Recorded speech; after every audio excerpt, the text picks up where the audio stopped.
Hi friends, welcome back to my channel.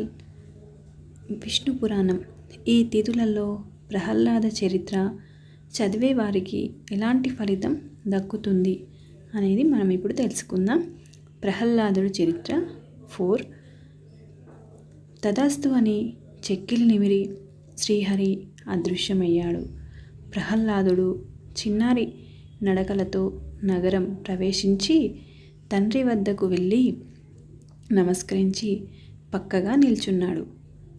హిరణ్యకశిపుడు హరి వరం వల్ల మునుపటి ద్వేషం పోయి సత్వగుణం కలవాడై కొడుకును కౌగిలించుకుని శిరసు మూర్కుని చెక్కిలి నిమిరి, కుమారా, నా వల్ల పడరాని బాధపడిన ఆ శ్రీహరి దయ వల్ల క్షేమంగా ఉన్నావు, ఇది నా భాగ్యం అని లాలనగా ఓదార్చి కొడుకుతో ఆనందంగా ఉంటూ చిరకాలం రాజ్యం పాలించి తుదకు విరక్తి కలిగి శరీరత్యాగం సామాన్యముగా అవదు.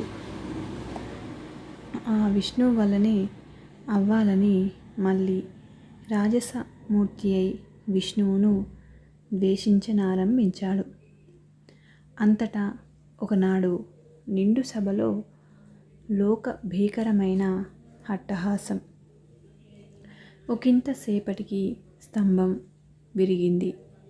దానిలోంచి నరసింహమూర్తి ఆవిర్భవించి హిరణ్యకశిపుని సంహరించి ప్రహ్లాదుని రాజ్యాభిషిక్తుణ్ణి చేశాడు.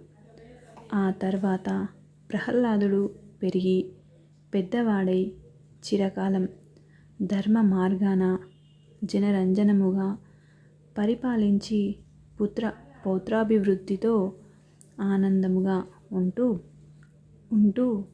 భక్త అగ్రగణ్యుడిగా ప్రసిద్ధుడయ్యాడు. పౌర్ణమి, అష్టమి, ద్వాదశి, అమావాస్య ఈ తిథులలో ప్రహ్లాద చరిత్ర చదివేవారికి అభిష్ట సిద్ధి, భూదాన ఫలము కలుగుతుంది. మైత్రేయ, ఇది ప్రహ్లాద చరిత్ర. ఆ ప్రహ్లాదునకు విరోచనుడు అని, ఆయుష్మంతుడు, శిబి, భాష్కలుడు అని 4 కొడుకులు. విరోచనుని కొడుకు బలి. బలికి బాణాసురుడు మొదలుగా 9 కొడుకులు. ప్రహ్లాదుని వంశమునందు పుట్టిన వారే నివాత కవచులు 3 కోట్లు. హిరణ్యాక్షునకు జర్జరి, శకుని, భూత సంతాపనుడు, మహానాగుడు, జబ్జరి, మహాభాగుడు, కాలనాభుడు అని 6 కొడుకులు. కశ్యపుని 3వ భార్య అయిన ధనువునకు 13 కొడుకులు.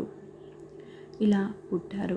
వారిలో పెద్దవాడైన వైశ్వనరునకు కాళిక, పౌలోమ అని 2 కూతుర్లు.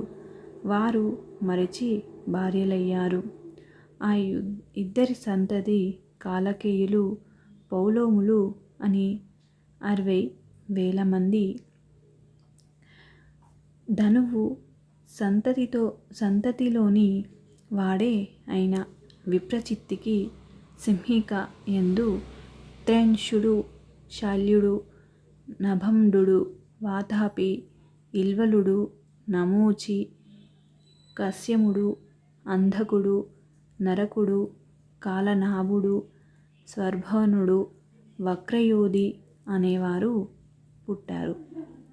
తార అనే దానికి శుకి, శ్వేని, బాసి, సుగ్రీవి, శుచి, గృధ్ర అని 6 కలిగారు. శుకికి శుకాలు, శ్వేనికి శేనకపోతాలు, శుచికి జలపక్షులు, సుగ్రీవికి అశ్వ, ఉష్ణ, గార్ధబాలు పుట్టాయి. వినతకు అనురుడు, గరుడు పుట్టారు. గరుడు